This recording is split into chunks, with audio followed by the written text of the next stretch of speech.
Dear listener, welcome to a new episode of The Quarter Hour, and today I'm going to introduce you to three brothers who are doing a podcast together. Let's get into it.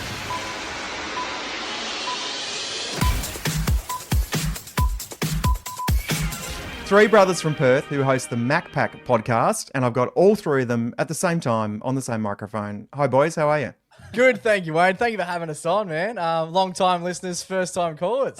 Oh, well, appreciate that. And vice versa. I've been listening to you guys on Triple J weekends and started to go down the rabbit hole of who are these guys, where are they from, and trying to get a sense of your podcast and where you started. So why don't we introduce you perhaps in age order? Let's start with you, Jake. Yeah, I'm the oldest boy, so I'm 29 years old. The boys sort of, I don't know, listen to me to some degree.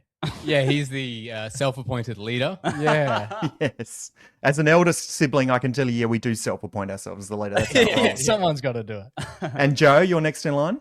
Yeah, I'm Joe. So I'm the middle brother. I'm 27, and I guess I'm the sort of the nerd of the show. Absolutely. The black sheep. You're the brains. You're the brains of the pack. Yeah. And I guess I'm a bit different from you guys. A bit more ladsy. I'm a bit more, not like that. Yeah, well, Joe was a veg-o. Oh, you were a vegan for a period. Vegan, yeah. And you haven't drank for a long time. No. And me and Riley are sort of trying to offset that by doing the exact opposite times two. Right. Okay. And Riley, there's a bit of a gap between you and Joe, yeah? That's right. I'm Junior. I'm the 23-year-old youngest brother, and I still live at home with mum and dad. Someone's got to keep them company after these boys moved out. Well, I'm going to ask you about your mum and dad because I think it's an interesting dynamic that you've got three kids all doing the same podcast together and sharing their lives. So let's just, for those who haven't heard of you, how did the podcast start? Joe, you want to take that one? Yeah, so Jake had been made redundant. Rightfully so as well. Yeah. He was doing nothing. He had all this time on his hands. He was so bored. And then he came up, he asked me about starting a podcast the same week that Riley had asked Me. you about it. Like it happened in tandem without us talking to Riley. Yeah, I think me and Joe had a conversation about it. Yeah. Separate to Riley. And then all of a sudden Riley piped in the next day, completely separate. Yeah. And said, well, I think we should do this thing. And we were like, oh, did you overhear us? I was actually at the library studying for my year 12 ATAR exams, which is like our big final exams. And I was so bored listening to podcasts. And I was like, oh, I'd prefer to give this a crack than do any more schoolwork or stuff. And then I ultimately failed the exam quite hard. But we started the pod, which has been great fun. Yeah. Awesome. Was it always the intention that you would do a pod, the three of you together, or did you have a different concept? I know you're into AFL and other sports as well. Were you thinking it's just the three of us is the pod, or were you thinking other concepts? Yeah, look, initially I wasn't a big fan of having Joe on the show. Yeah, me neither. I tried to get out of it.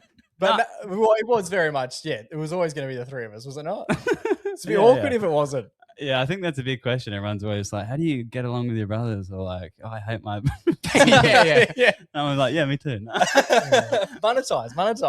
No, we have fun. I mean, since we were kids, we always hung out with each other's mates. And if it was one person's birthday party, it was almost everyone's. So I think it was just something that we all wanted to do together. We play basketball together and we're in the same team. So it was just like, any opportunity to do something together, we were keen. Awesome. Well, just before we go on, I just want to make sure you guys know this isn't therapy. I'm interviewing you about your podcast. So if you've got any grievances with any other brothers. So the three of you together, is it pretty much an extension of the off-air dynamic? What you guys would be chatting about, bantering about, swapping notes on the socials? Is it exactly that or do you bring different content to the podcast in your real life? It's very much of the same vein, but we very rarely talk about anything that we've talked about on the podcast. So there is always that surprise element. It sort of started off as being a way that we were going to catch up on a weekly basis. And that has very much continued, but it is always good to have surprises. So I'll ask Riley how his weekend was and he'll go, oh, it was good. And just like leave it at that until the mics are on. And then you actually hear the unraveling of some of these stories. Yeah, like if one of us goes on a trip or something, you don't hear about it at the time. You hear about it, weeks later because you're like, oh, I just went on this trip for a week. Yeah. That's like a couple of months worth of stories that I got. That's great. Exactly. And tell me about Radio Fremantle. So was that the first place that you started, or did you do the podcast first and then get into community radio? Yeah, we did the podcast for a few years, and then Riley and I did some stuff at RTR for a period, while Joe was, I don't know what you were doing, being a I was nerd or studying for a finance exam. So I didn't There have you time go. to do the radio course, unfortunately. But then we moved. Then we were like, oh, we got to get Joe involved in this because it's way less fun when it's just two of us. And then so that's when we went to Radio Freo, probably like 2.5 years ago now. years. Yeah, so we'd done the podcast for like 3 or 4 years, and then we were like, oh, we want to segue this into radio and see how that is in like a live dynamic, and we've loved it ever since. Yeah, absolutely. How do you find the live dynamic versus the recorded dynamic? What's the difference? Yeah, really good fun. I really love the radio craft of it all. That's like something that we've very much appreciated. So to be able to do the podcast where that's not as important as sort of being as tight and, I don't know, I guess aware that you are live across whoever's listening.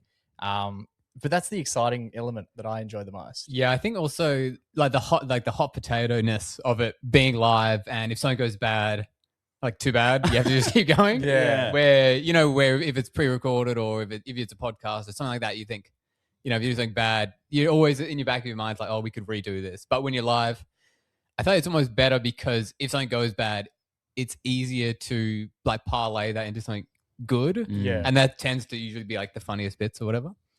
Yeah. But yeah, it's a lot more fun. Yeah. I can tell you from experience on podcasts like this one is that we don't edit at all. Like we definitely are going to include all 3 versions of the intro that we tried to do.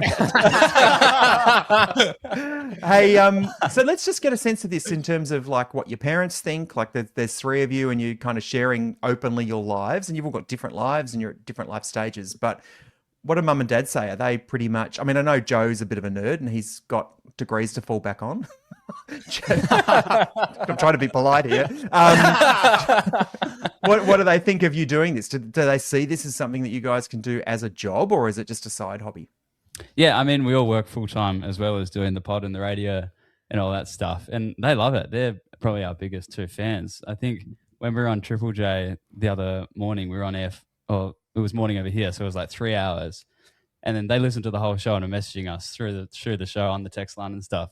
And then I get home and they're watching our podcast. Yeah. And I was like, oh, wow. So you've just like this whole like 5 hours of the morning has been consumed by listening to your 3 sons. And they're like, yeah, love it. Yeah, and then we went out for dinner that night and it was like, well, they had so many questions, obviously. Yeah. They had sort of experienced the time with us without us being there. Yeah. Yeah, right. That's great. And I think they get to hear stories that they might not usually get to hear because we get to talk about them on the pod. I might have a wild night out and I tell the story to the bros on the pod, and then they get to hear it secondhand as well. Any awkward moments? Oh no! Oh no! Nah, nothing really. I reckon it's awkward looking back because we'll be doing our 300th episode next week, and in doing so, you do start to look back and look like 4 years ago, and you're like, wow, it's like a time capsule because we've done it every week for nearly 6 years now.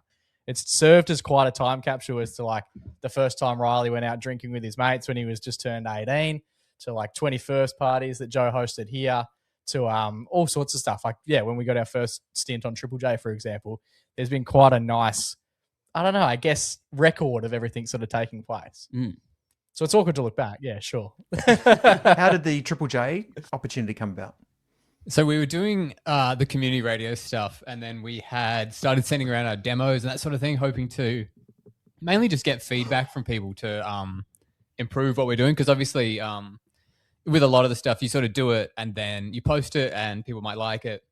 If it's on radio, they might like it, but you're not really getting like Tangible hard feedback. Yeah. And even like we have, you ask a mate who listens, they just say, yeah, it's good. No, like you're not getting any feedback. So we had some great people in like in radio give us feedback, and then we sent it to some people at Triple J. They liked it. Then we did like a 1 hour show, which was like as if we were on Triple J, how would we sound? And they're like, yep, pretty good. Yeah, and then just lots of demos. We did a lot of demos last year, so sort of mucking around and seeing what the I guess the Triple J, we sounded like doing like a Triple J sort of style show. And the pod sounds that way too. It does sound very natural. And I know, Jake, you take more of the sort of the hosting role. Does your marketing kind of experience and that come into it when you're thinking about content? Like you're sitting there going, okay, not only am I just having a bit of a banter with the bros here, but I'm going to try and think about what this looks and sounds like beyond the content. Yeah, absolutely. It's very strategic in the sense that like everything that we put together sort of has that. But I do also just trust that the boys, I imagine that very entertaining. Like everything they're going to bring to the table is going to be quite entertaining. So it is always a very loose structure, and you only ever need like one word here from Riley to be like, all right, I'm going to talk about this, and you're like, okay, that's enough of me to be. It's enough for me to go, okay, he'll be fine. Yeah. And video's a big part too. Joe, you sort of handle that more, don't you? Yeah, I handle the YouTube. Well, that's video. Yeah. But Riley does the bulk of all the socials, all the TikTok, the and social. stuff. He color grades and sometimes the YouTube video for me if it doesn't look good. He keeps me in. He's kind of my. So basically, Joe, Riley's doing your work for you. Is that what you're trying to say? He's my supervisor.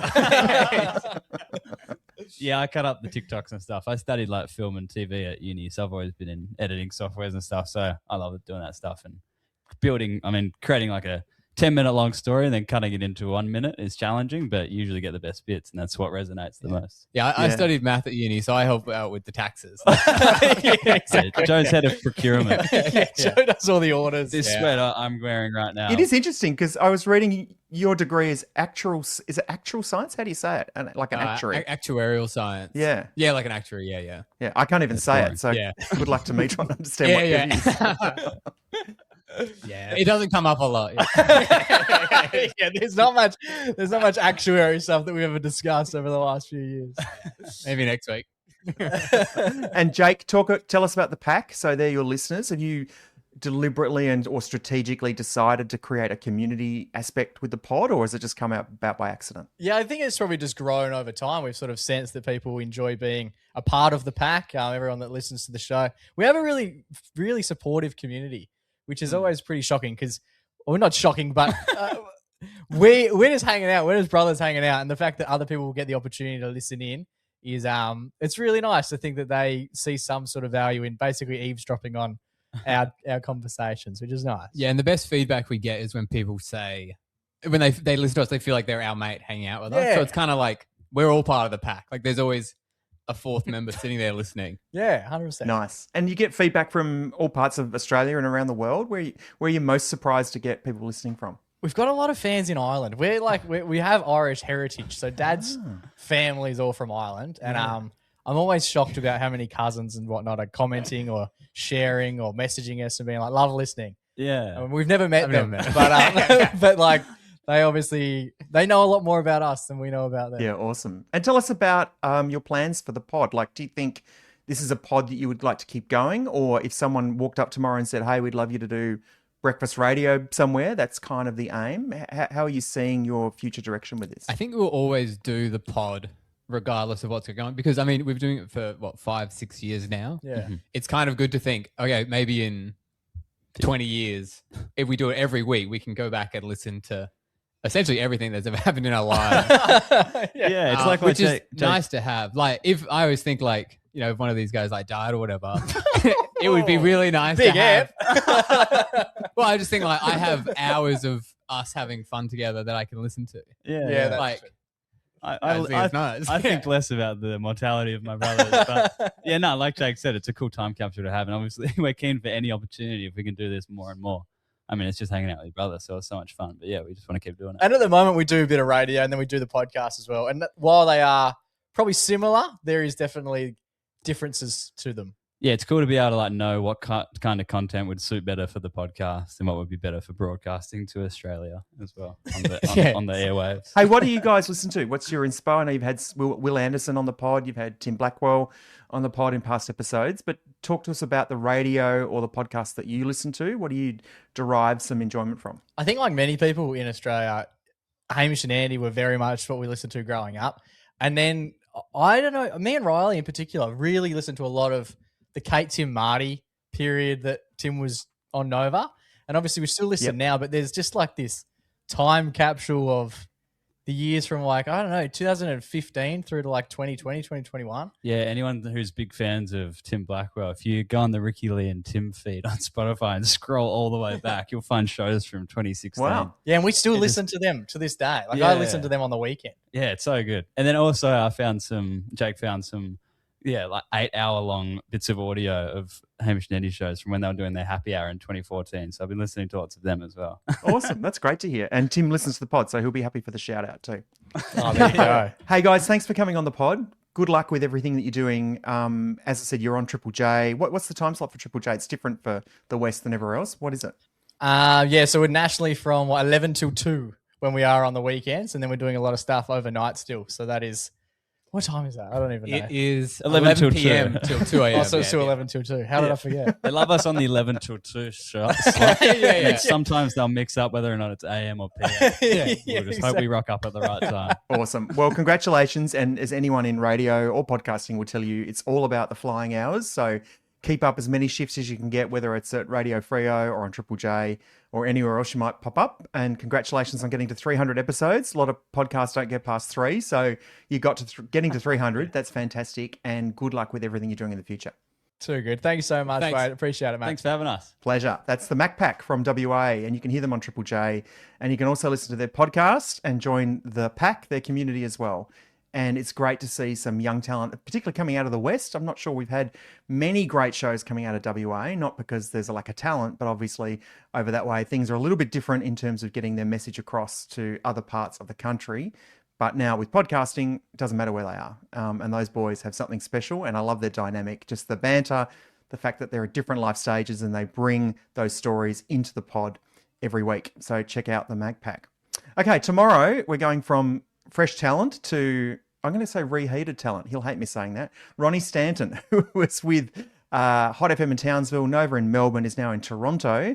Liam caught up with him recently, and we've got a 2-part chat coming up for you. It's From Townsville to Toronto is the name of the episode. So tomorrow in your feed, you'll hear Liam with Ronnie. But for now, dear listener, see you later.